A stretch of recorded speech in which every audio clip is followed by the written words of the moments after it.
So you guys probably clicked this because you're struggling with Rengokutsu, Inferno, and probably don't know where to start. So I actually have a lot of videos showcasing a lot of teams on my channel, and I decided to actually just make this one video to talk about a lot of the team comps you can use, just the mechanics of the boss so it can help you make your team to defeat the boss and start farming it. Maybe not with a lot of ease, but with more ease than you would have had.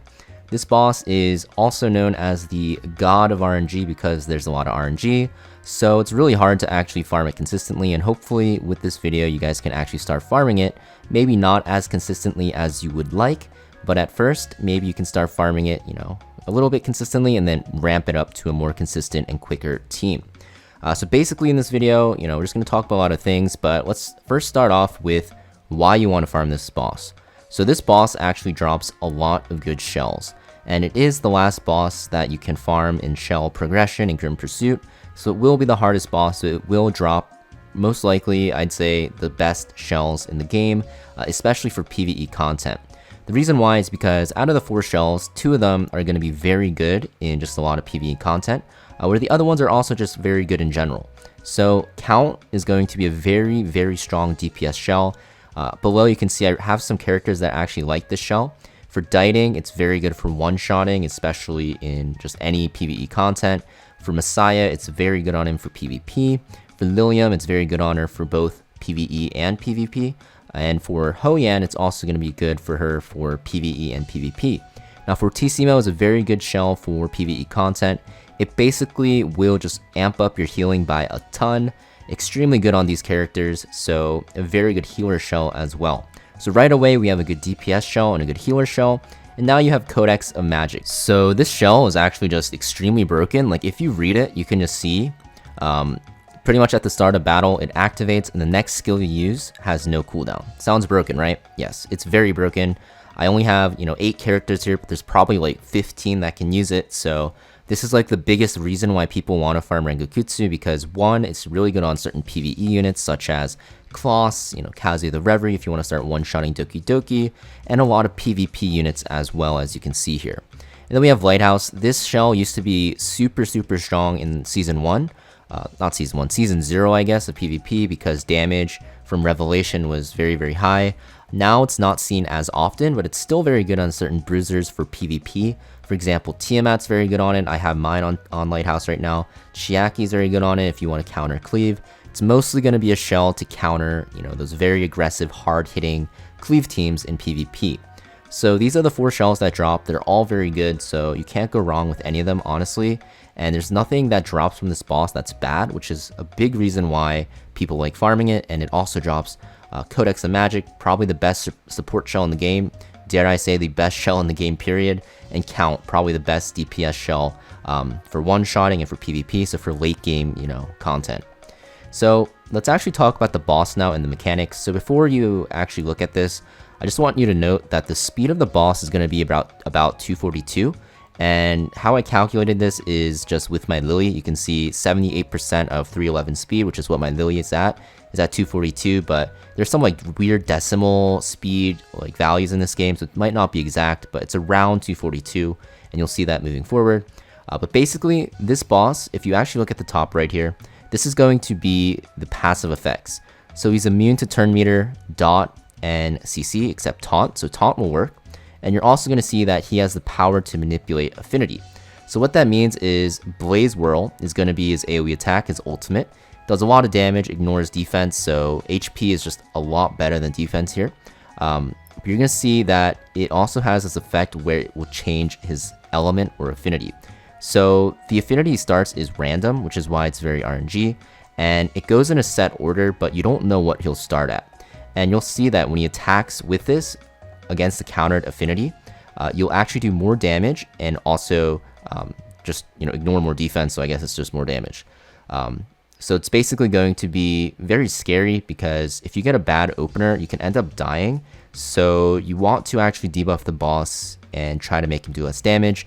Just keep in mind that this is a effect in the boss, the random element, and also the fact that he ignores defense.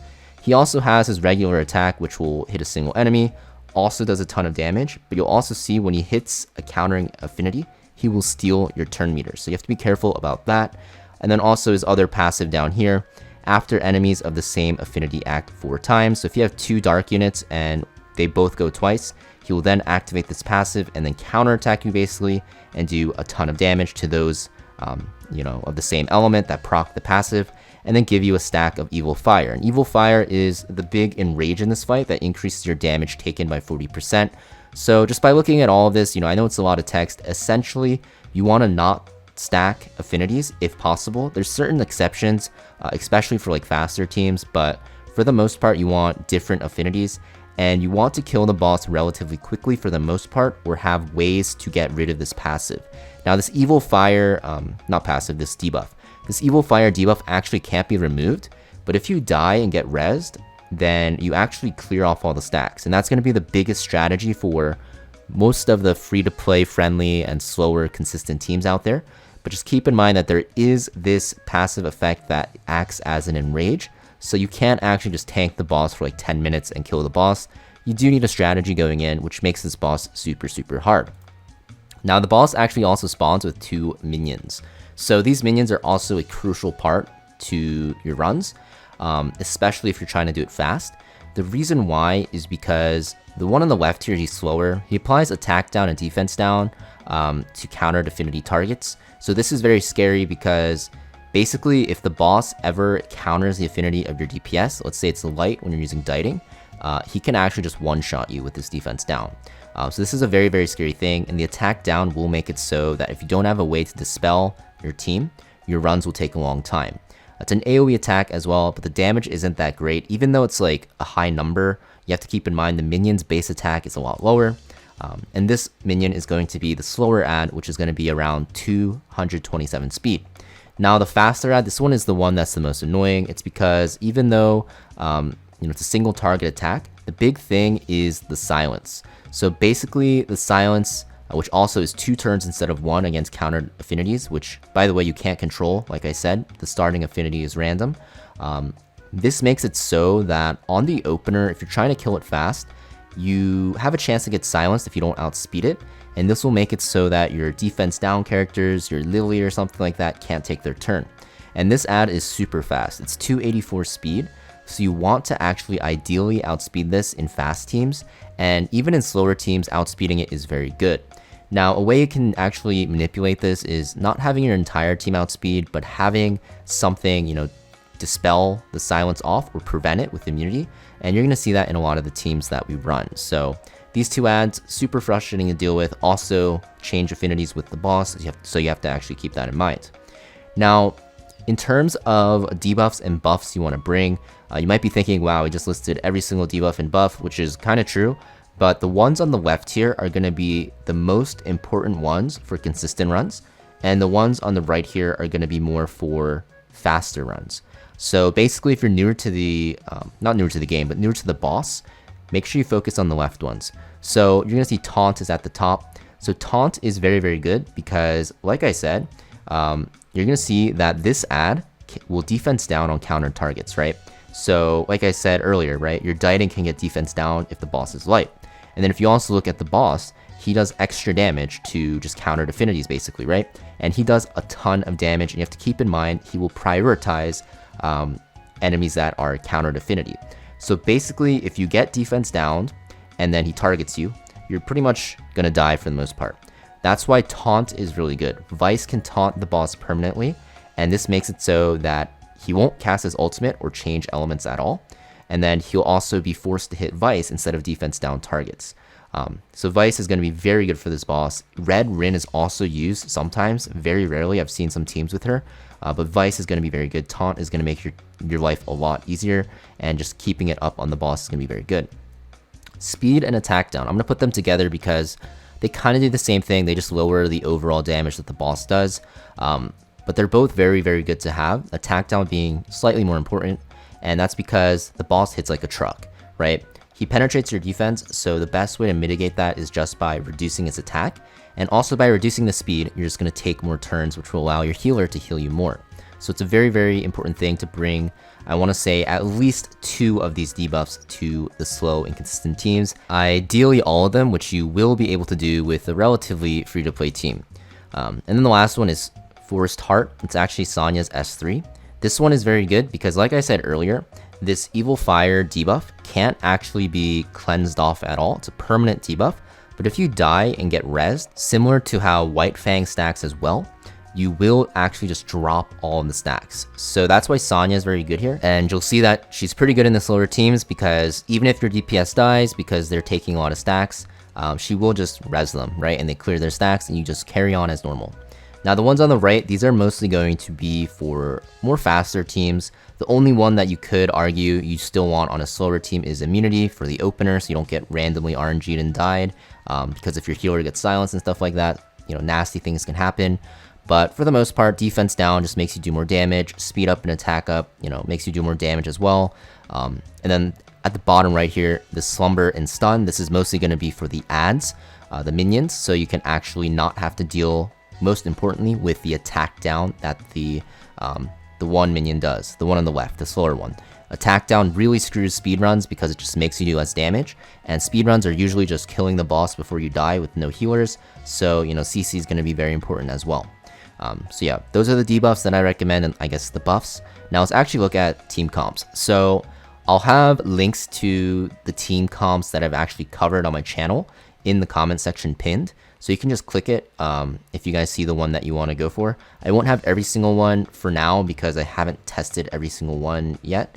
And if I find more, I'll start adding more. But that pinned comment, I'll be updating every time I make a Rengokutsu video. So you guys can check that out to make it easier so you don't have to search. But basically, there's going to be 3 different team comps you can run. The starter team comp, which is going to be the slowest, but it is all free-to-play units. There's no SSRs. There's consistent and slower ones, which are about like 2 to 3 minutes, I'd say, on average. Very consistent. They're going to require harder to get units. And then the much faster, more RNG teams. These will all pretty much have Lily because the boss is just a DPS check if you're speed clearing. So, besides the one with Nymphonial, Yeli, Kloss, indicting the 4th one down, they're mostly going to have Lily for the most part because, yeah, this boss is just stupid and you want to kill the boss super fast. And Lily's the best support for it. So let's actually start with the starter and the slowest one. So this one has Dieting, Vice, Sonya, and Viper. And if we go back to the debuffs, this is pretty much going to cover everything on the left side. So basically everything to reduce the boss's damage, which is why it's the best starter comp, but also why it's the slowest, right? You don't have any buffs for your team. Your Dieting will constantly get attacked down by the left minion, which will make you run slower. But your Sonya will sometimes dispel it off, but not all the time, which is why there's some RNG in terms of how fast it can be. But in terms of consistency, it's very, very high as long as your Sonya is tanky enough, and also as long as your Vice is tanky enough, which can be done with just stacking a lot of health, can also be done by stacking a lot of speed, because speed will allow you to heal a lot more, but also you can do it with like Bloodbath. So these are all free-to-play units, best way to get into Rengokutsu, and this is the team that I recommend to players that don't really have more exclusive units that want to get into farming it ASAP. Now, basically for every single team here, I forgot to mention this, you can just slot in Lilium for Dieting and your runs will, be like a minute faster, just automatically. So just keep that in mind. Now for the consistent and slower teams, this is going to actually utilize more of the right side buffs while having a mixture of the left side ones because you still want to, prevent some damage, mostly because you're not going to be using Sonya in a lot of them. But, the most common one is at the top here. It's going to be Lingluo, Kloss, Dieting, and Vice. This is going to give you a good mixture of survivability and a lot of damage. Kloss actually has another debuff that I didn't show you guys. It's called Hacking Progress. This will decrease the boss damage does and increase that you do. She has attack down and speed down. Vice has the taunt and the attack down, which is very good. And Lingluo has immunity, healing, and dispelling for your team to stop, the silence and stuff like that. This team I covered, I think, a few times, so I'll have it in my pinned comment. But this is like, I'd say, the easiest to build and probably, the most common, consistent, slower team that's like 2 minutes. There's some other teams down here that you can use, right? I'm not going to talk about every single one, but the one I will talk about besides the Lingluo, Kloss, Dieting, and Vice team is the bottom team here. So this is Lingluo, Holden, Rahu, and Kachi. This run is actually takes forever. It's like 5 minutes plus. So it is a very slow team, but it's like 100% win rate. It's a bruiser team. Don't really recommend it for most players. So if you have the characters and you're thinking, oh, I can make this team, it's very slow. It also requires a lot of lattice. And even though the lattices are good because Rahu and Holden are very good PvP characters, if you value your sanity, I don't recommend using that team. And then we have the much faster and more RNG teams. I covered these pretty much all of them because, you know, no one really wants to farm forever in this boss. But these teams would utilize a lot more of the right side buffs without really caring about the left side too much. And they also will utilize a lot of the CC as well. So Kazuya and Kachi are two prime examples. They utilize, you know, slumber and sleep. This is so that you don't really have to worry about the ads at all. And you do this by putting them on Codex so you can sleep and stun them forever and kind of just kill the boss more quickly. But you'll see that every single one of these teams will have a defense down. Every single one will have like a very hard hitting damage dealer. And every single one, not every single one, but a lot of them will have attack buffs. So you have Lilium with the attack buff here for herself. You'll have Dieting here with the attack buff from Kachi. You'll have Valerian for the attack buff. And then Nymphonial down here for the attack buff with the immunity and the Rhyme Bloom buff. So these are the more faster, more RNG teams. You'll see them in the comments as well. But, you know, I would honestly say the way you want to progress team comps is kind of going to be left to right.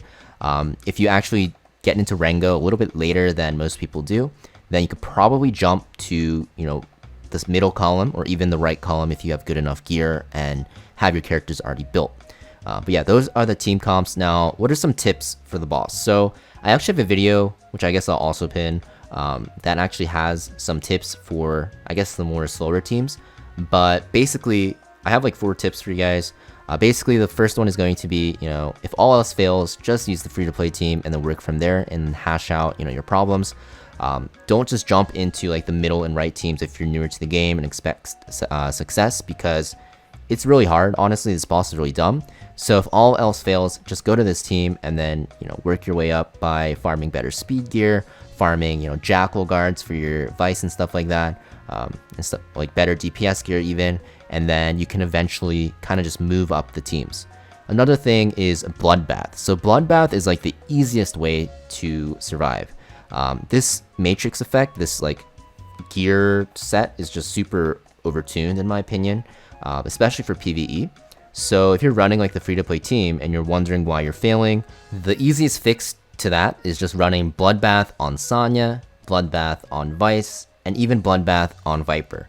So 3 of the 4. Now it's not needed for all 4. Honestly, the only one you probably will need it on is Sanya and maybe Vice if you're dying a lot.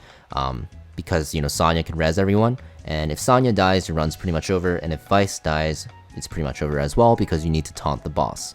So Bloodbath is going to be very good. For faster teams, you can't really run it because you need to kill the boss very quickly. But, you know, for this team, Bloodbath is going to be very good. Now, the third tip is to outspeed the silencing ad or having a way to get that silence off before your team actually goes. And this will actually increase your win rate by a huge margin. So basically, if you're running, you know, let's say you're running the top consistent slower team, the easiest way to actually, you know, secure that opener is having Kloss outspeed everything. So at like 290 speedish, you know, 287 is fine. And then you want your Ling Luo to go after the minion but before the boss. The reason why is because that minion, where is it? This one that will silence and hit someone, it will hit anyone and then Ling Luo will S3 right after. Now if Ling Luo gets hit and gets silenced, it doesn't really matter. She'll just S1, heal herself and cleanse it off. And it's not going to end up being a problem because she can do that as well. So basically, you know, just make sure that you outspeed the silence ad, mostly with your defense down, and just have an immunity or a cleanse ready. For the free-to-play team, it doesn't really matter on the opener because Sanya will just heal or res if someone randomly dies. So you don't really have to worry about it too much for that. But for most other teams, this tip is pretty good and will increase your win rate by a lot.